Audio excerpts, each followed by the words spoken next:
मथुरा की गद्दी पर बैठा था एक अत्याचारी राजा कंस।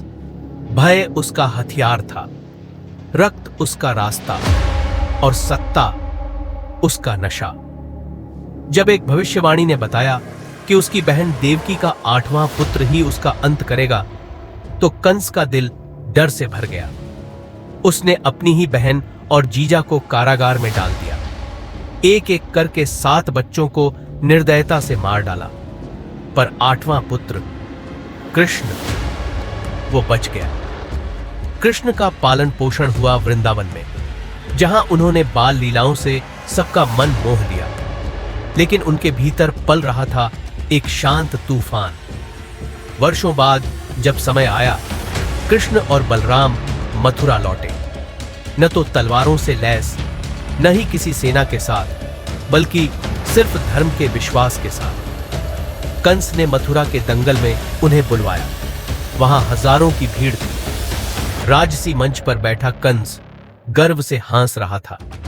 उसने अपने दानव जैसे पहलवान भेजे, चाणूर और मुश्तिक।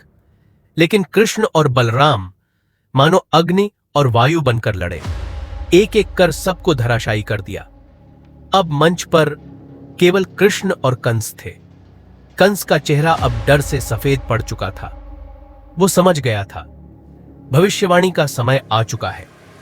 कृष्ण मंच पर चढ़े कंस को बालों से पकड़ा और सिंहासन से घसीटकर नीचे ला पटका। ये तेरी सत्ता नहीं, ये अधर्म का बोझ है, कृष्ण बोले। और फिर एक ही प्रहार में अत्याचार का अंत हो गया। मथुरा की हवाओं में पहली बार स्वतंत्रता की खुशबू थी। लोगों की आंखों में आंसू थे, डर के नहीं, राहत और श्रद्धा के। कृष्ण ने न केवल एक अत्याचारी का अंत किया, बल्कि एक युग की पुनः स्थापना की।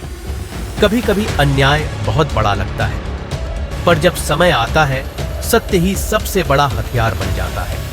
कंस चाहे कितना भी शक्तिशाली क्यों न हो, कृष्ण हर युग में आते हैं और अधर्म का अंत निश्चित होता है।